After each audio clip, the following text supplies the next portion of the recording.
நாளுக்கு நாள் எதிர்ப்புகள் பீப் சாங்க்கு அதிகமாயிட்டே போயிட்டு இருக்கு. அனிருத் மியூசிக்ல சிம்பு எழுதி பாடுனதா சொல்லக்கூடிய பீப் சாங் சோஷியல் நெட்வொர்க்ல லீக் ஆகி அது மக்கள் மத்தியில பெரும் கோபத்தை உருவாக்கி இருக்கு. பல மாதர் சங்கங்கள், காலேஜ் ஸ்டூடெண்ட்ஸ் இந்த பாட்டை எதிர்த்துட்டு இருக்க நேரத்துல பல எழுத்தாளர்களும் கவிஞர்களும் இந்த பாட்டை அப்போஸ் பண்ணிட்டு இருக்காங்க.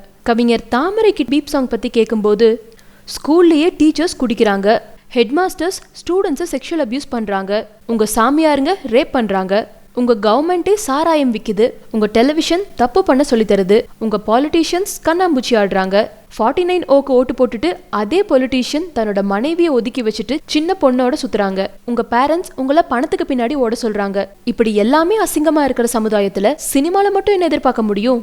You will get what you deserve. எதுக்காக தனிப்பட்ட 2 பேர்த்த மட்டும் குத்தம் சொல்லணும்? அறம் விழுமியங்கள் அழிந்து போன சமுதாயத்திற்கு அறம் விழுமியங்கள் அற்ற படைப்புகள் தான் கிடைக்கும் அப்படின்னு கவிஞர் தாமரை பீப் சாங் தொடர்பா தன்னோட கருத்தை தெரிவிச்சிருக்காங்க. இப்போ நம்ம கூட இருக்கிறது lyricist, director, actor, national award winner பா. விஜய் அவர்கள். ஹலோ சார், எப்படி இருக்கீங்க?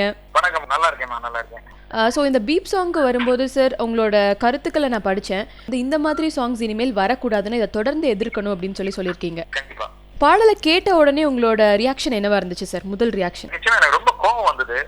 என்ன காரணம்னா, இது நான் வெளிப்படையா ஒன்று சொல்றேன். ஏன்னா நான் வந்து சிம்புவோ ஆகட்டும், அனிருத்தோ ஆகட்டும் எனக்கு எதிரிகள் கிடையாது. முதல்ல எல்லாருமே ஒரு இண்டஸ்ட்ரிக்குள்ள. ஆனா சிம்பு படத்துக்கு நான் நிறைய பாடல் எழுதியிருக்கேன், அனிருத் படத்துலையும் பாட்டு எழுதியிருக்கேன். யாருமே எதிரிகள் கிடையாது.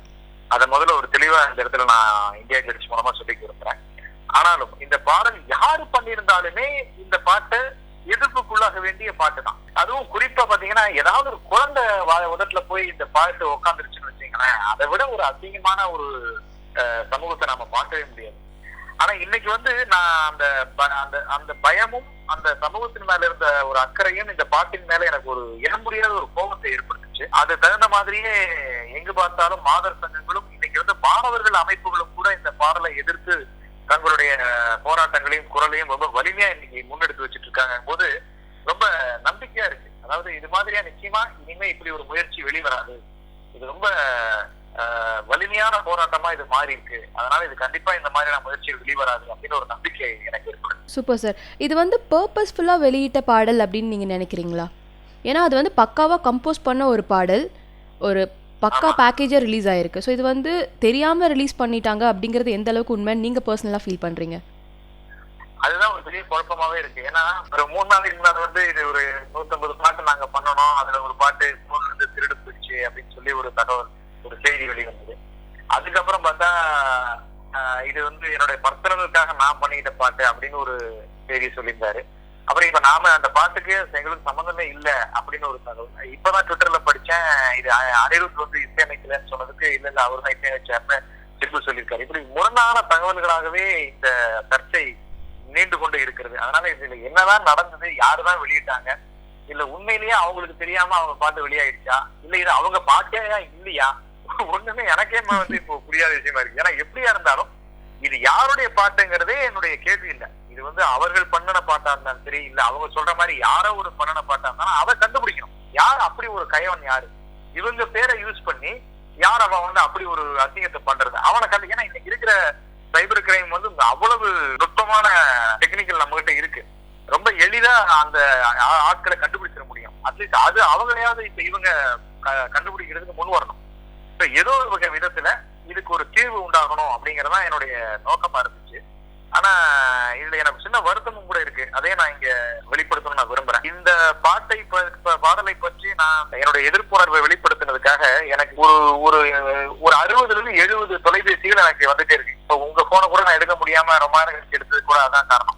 யாருன்னா எல்லாருமே ஒரு 5 வாட்டி 7 வாட்டி கூப்பிடுறாங்க, எல்லாம் அன்னோன் நம்பர். யாருன்னு நம்ம போய் திருப்பி கூப்பிட்டு கேட்டா, நீ எப்படி சிம்புவை பத்தி இப்படி சொல்லுவ, உனக்கு சிம்புவை பத்தி என்ன தெரியும் அப்படின்னு ஒருமையில பேசுறது. ஒரு தமிழ் கவிஞருங்கிற ஒரு அடையாளமோ, ஒரு தேசிய விருதாங்கிய ஒரு பாடலாசிரியங்கிற ஒரு மரியாதையோ எதுவுமே இல்லாம ஒருமையில் வந்து ஒரு கேவலமான சில வார்த்தைகளை உபயோகித்து ஒரு தொனியில பேசுறது எவ்வளவு ஒரு அசிங்கமான ஒரு இடத்துல நம்ம இருக்கோம் அப்படின்னு ரொம்ப எனக்கே ரொம்ப அதை காலையில இருந்ததை விட எனக்கு ரொம்ப வருத்தம் வந்து இந்த தொலைபேசிகள் தான் எனக்கு ஏற்படுத்துச்சு. அப்பனா ஒரு தவறான ஒரு விஷயம் வந்தா அதை இப்ப யாருமே அதை வந்து கேட்க கூடாதா, அதை அந்த கருத்து சொல்லக்கூடாதா, அதை சொன்னா உடனே இந்த மாதிரி கையாட்கள் மூலமாக இப்படி ஒரு மரியாதைக்கு இல்லாத ஒரு விஷயத்தை செய்வாங்களா?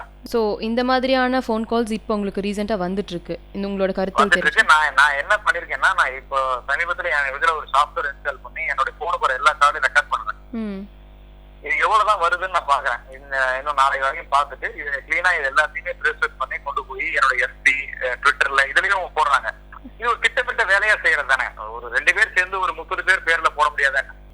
இதை கம்ப்ளீட்டா நாளைக்கு கொண்டு போய் காவல்துறை கிட்ட இதுக்கு உரிய முறையில ஒரு புகாராக எழுதி, ஏன்னா இப்ப என்னுடைய பாதுகாப்பின் பேர்லயே நான் கொஞ்சம் கவனம் எடுத்துக்கணும் இல்லையா. இது எங்க போய் முடியுங்கிறது எனக்கு சின்ன ஒரு சந்தேகம் ஏற்பட்டதுனால என்னுடைய நண்பர்கள் வட்டாரத்துல எல்லாருமே என்ன சொன்னாங்கன்னா, இத காவல்துறை கிட்ட கொண்டு போய் புகார், கமிஷன் ஆபீஸ்ல இது ஒரு புகாரா கொடுத்துருவோம். இது மாதிரியான நபர்கள் எல்லாம் இப்படி போன் பண்ணி ஒரு மட்டமான வார்த்தைகள்ல பேசுறாங்க அப்படிங்கறத ஆதாரப்பூர்வமா இந்த ரெக்கார்ட் பண்ண விஷயங்களோட கொண்டு போய் கொடுத்துருவோம் அப்படின்னு சொல்லியிருக்காங்க. ஸோ இதை நாளை இதைதான் செய்யறதா இருக்கேன். Okay sir. ஸோ நீங்கள் வந்து உங்களோட கருத்துக்கள் தெரிவிக்கும் போது இன்னொரு விஷயத்தையும் மென்ஷன் பண்ணியிருந்தீங்க. இப்போ எப்படி படத்துக்கு சென்சார் இருக்கோ அந்த மாதிரி பாடல்களுக்கும் வந்தால் நல்லா இருக்குன்னு சொல்லி. ஸோ இந்த மாதிரி பாடல்கள் வரதை தடுக்கிறதுக்கு என்ன சார் பண்ணலாம், உங்களோட ஒப்பீனியன்? அதுதான் இதுதான் எனக்கு தெரிஞ்ச யோசனை இதுதான். நான் ரொம்ப நாளைக்கு முன்னாடி இருந்தே நான் இது வந்து யோசிச்சுட்டு இருக்கிற விஷயம். ஏன்னா அந்த மாதிரி செய்யும் போது என்ன ஒரு பெரிய நன்மை இருக்கும்னா, ஒரு இரட்டை அர்த்த பாட்டு கூட வெளிவர முடியாது. ஆடியோக்கு சென்சார் இல்லாததுனாலதான் இந்த மாதிரி ஒரு இரட்டை அர்த்த பாடல்கள் சில நேரங்கள்ல வெளியே வந்துருது. அதை கூட நாம வந்து ரொம்ப அழகா தணிக்கை செஞ்சிட முடியும். ஒரு படத்துல எப்படி ஒரு டபுள் மீனிங் டயலாக் வந்ததுன்னா அதை மியூட் பண்றாங்க இல்லையா, அல்லது அதை கட் பண்ணி அதை நீக்கிட்டு வேற ஒரு வார்த்தை அந்த இடத்துல பிரயோகப்படுத்துறாங்க. அது மாதிரி இந்த ஒரு பாடல் யூடியூப்லயோ அல்லது எந்த சோசியல் மீடியாலயோ ஆடியோவா வெளியே வருவதுனாலும் இதுக்கு சென்சார் பண்ணணும் அப்படிங்கிற ஒரு சட்டமோ அல்லது வந்து ஒரு நடைமுறையோ இங்க பின்பற்றப்பட்டால் கண்டிப்பா தமிழ் சினிமாவில் தமிழ் படைப்பாளர்கள் மத்தியிலிருந்து திரைப்படைப்பாளர் இந்த மாதிரியான எந்த ஒரு முயற்சியுமே எடுக்கப்பட மாட்டார். பல பேர்த்தோட கோவத்தோட மறு உருவா வந்து நீங்க இந்த ஒரு கருத்தை தெரிவிச்சிருக்கீங்க. இண்டஸ்ட்ரியிலே இருந்தாலும் இந்த மாதிரி சில விஷயங்களுக்கு நீங்க எதிர்ப்பு குரல் கொடுக்கறது உண்மையிலுமே வந்து மனசுக்கு சந்தோஷமா இருக்கு. Thank you sir, thank you so much. நன்றி நன்றி நன்றி.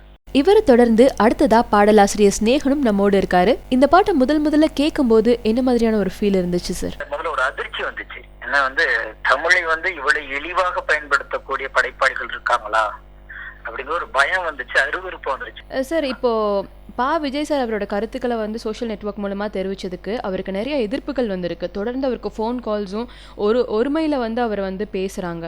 ஸோ இந்த மாதிரி ப்ராப்ளம்ஸ் வந்திருக்கு. உங்களுக்கு அந்த மாதிரி ஏதாவது ப்ராப்ளம் வந்துச்சா சார்? ஒரு விமர்சனம், ஒரு படைப்பாளி மீது விமர்சனம் வர்றது வந்து தமிழ் திரையுலகத்தை பொறுத்த வரைக்கும் சகஜமான ஒரு நிலை, சரிங்களா? இப்ப நான் வந்து அனிருத்தோ அல்லது சிம்புவையோ நம்ம தனிப்பட்ட முறையில அவங்களுடைய பணிகளையோ அவங்களுடைய தொழிலையும் நம்ம குறை சொல்லல. பாடல் என்பது காற்றுல ஒரு முறை ஏற்றியாச்சுன்னா எக்காரணத்தை கொண்டும் அதை எந்த ஒரு ரப்பர் வச்சும் அழிக்க முடியாது. இந்த காற்று உலகம் இருக்கும்போது வரைக்கும் போகும். அதுல முடிந்த வரைக்கும் காதலையோ காமத்தையோ ஊடலையோ கூடலையோ அதை வந்து பதிவு பண்ணும் பொழுது கொஞ்சம் நாகரிகமா பண்ணணுங்கிறது வந்துதான் எங்களுடைய விருப்பமா இருக்கே தவிர. ஏன்னா இப்ப எனக்கும் வந்து கல்யாணம் தான் கட்டிட்டு போகும்போது எக்கச்சக்கமான எதிர்ப்பு வந்துச்சு. ஆனால் அது வந்து கண்டிப்பாக ரசனைக்குரிய பாடல்கள் என்பதை மறுபடியும் இலக்கியவாதிகளும் பட்டிமன்றவாதிகளுமே எனக்காக வக்காலத்து வாங்கினாங்க. அதனால வந்து மிகச்சிறந்த பாடல் நான் சொல்ல வரல. அதுவே ஒரு எல்லை மீறல் அப்படின்னு ஒரு காலகட்டத்தை விமர்சிக்கும் பொழுது இன்றைக்கு வந்து சொல்ல முடியாத ஒரு வார்த்தையை, சொல்லக்கூடாத ஒரு விஷயத்த வந்து பப்ளிக்கா சொல்றாங்க போது ரொம்ப வருத்தமா தான் இருக்கு. இப்போது கூட தமிழ் அழகான ஒரு அதாவது செறிவு நிறைந்த ஒரு மொழி. காமத்தையும் காதலையும் நம்மளுடைய முன்னோர்கள் மிக அழகாக இலக்கியத்துல சொல்லியிருக்காங்க. அதை 100 முறை சொன்னா கூட அதை எந்த வடிவத்துல சொன்னாலும் ரசிகர்படிதான் சொல்லியிருக்காங்க. ஆனால் இவங்க வந்து தன்னுடைய மனசுடைய பிரதிபலிப்பாதான் வந்து இதை வந்து வெளிப்படுத்துறாங்க. இன்றைய படைப்புகளுங்கும் போது மொழி கேவலமானதா அல்லது ரசிகர்கள் கேவலம் ஆயிட்டாங்களா இல்ல படைப்பாளிகள் கேவலம் ஆயிட்டாங்களா இல்ல இப்படிதான் இந்த சினிமா இனிமே நிறம் மாற போகிறதா அப்படிங்கிறது மிகப்பெரிய பயம் வருகிறது. அதனாலதான் இப்ப வந்து சொல்றது வந்து கண்டிப்பாக இந்த பாடல் ஏற்றுக்கொள்ளப்பட வேண்டிய பாடல் இல்லை. நிச்சயமாக அந்த எதிர்ப்புங்கிறது அது நியாயமானது. இதற்காக எங்களை யாரும் விமர்சித்தாலும் அதை தலைவணங்கி ஏற்றுக்கொள்கிறோம். ஆனா என்னன்னா பாடலாசிரியர்களாக இருந்து கொண்டு நாங்களே முகம் சுளிக்கிறோங்கும் போது ரசிகர்களுடைய முகசுளிப்புங்கிறது கண்டிப்பாக ஏற்றுக்கொள்ளப்பட வேண்டியதாக இருக்கு. சார், இந்த ஒரு பாடலுக்கு வந்து கவிஞர்கள் சார்பில் என்ன மாதிரியான ஒரு எதிர்ப்பை நீங்க உருவாக்கலாம்னு இருக்கீங்க? எல்லாருமே இப்ப பாத்தீங்கன்னா, இப்ப நான் ஒரு விஷயத்த சொல்றேன், விஜய் சொன்னாரா இல்லையான்னு எனக்கு தெரியல. நேற்றிலிருந்து நானும் விஜயும் ஒரு சில கவிஞர்களும் வந்து இதற்கு வந்து நம்ம கண்டிப்பாக நம்மளோட பதிவை கொடுக்கணும் அப்படின்னு நாங்க இருக்கும் பொழுது பல கவிஞர்கள் ஓடி ஒளியிறாங்க. ஏன்னா அவர்களுக்கு வாய்ப்புகள் வந்து முக்கியமாக இருக்கிறது.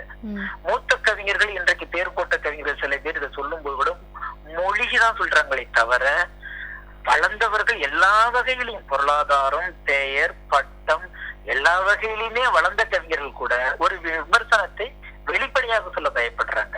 ஆனா அதை மீறி ஒற்றுமையா வந்து இவங்க வந்து சொல்லுவாங்களா அப்படிங்கிறது மிகப்பெரிய கேள்விக்குறியாதான் இருக்கு. அதை மீறி ஒற்றுமையா வரணும் அப்படிங்கிறதுக்காக வேண்டி நாங்க பேசிட்டு இருக்கோம். வந்தால் சொல்லுவோம், இல்லை என்றால் அவங்க தனிப்பட்ட எதிர்ப்புகளையும் விருப்பங்களையும் நாங்க வந்து பதிவு பண்றோம். சிம்பு வந்து இந்த மாதிரி பாடல்கள் எழுதுறது என்னோட தனிப்பட்ட சுதந்திரம் அப்படின்னு சொல்லியிருக்காங்க. அதை நீங்க எப்படி பாக்குறீங்க? பாடல் என்பது பொதுவா படைப்பு வந்து தனிப்பட்டதாக இருக்கவே முடியாது. படைப்பாளன் வேணா தனிப்பட்டவனாக இருக்கலாமே தவிர படைப்பு என்பது தனிப்பட்டதாக இருக்க முடியாது. அது நல்ல படித்தவர்கள், நல்ல அறிந்தவர்கள், சமூக சிந்தனை உள்ளவர்கள், சமுதாய சிந்தனை உள்ளவர்கள், பொது அறிவு உள்ளவர்கள் அப்படி சொல்ல மாட்டாங்க. அதனால சிம்பு வந்து அறிவில்லாதவன்னு சொல்ல, வெரி டேலண்ட் பர்சன். நான் முதல்லயே நான் சொன்னேன், அவர்களுக்கு இருக்கிற அறிவும் பணமும் புகழுக்கும் இது தேவையில்லாத வேலை அப்படிங்கறதான். இந்த ஒரு பாடலுக்கு எதிராக உங்க சைட்ல இருந்து என்ன மாதிரியான எதிர்ப்புகள் நீங்க கொடுக்க போறீங்க? என்ன பொறுத்த வரைக்கும் தவறு செய்தாச்சுன்னா அதை ஒத்துக்கிட்டு இதுக்கப்புறம் தவறு செய்யாம இருக்கணும். என்னுடைய சிம்பு என்னுடைய அருமை நண்பர் தான் ஒரு காலத்துல.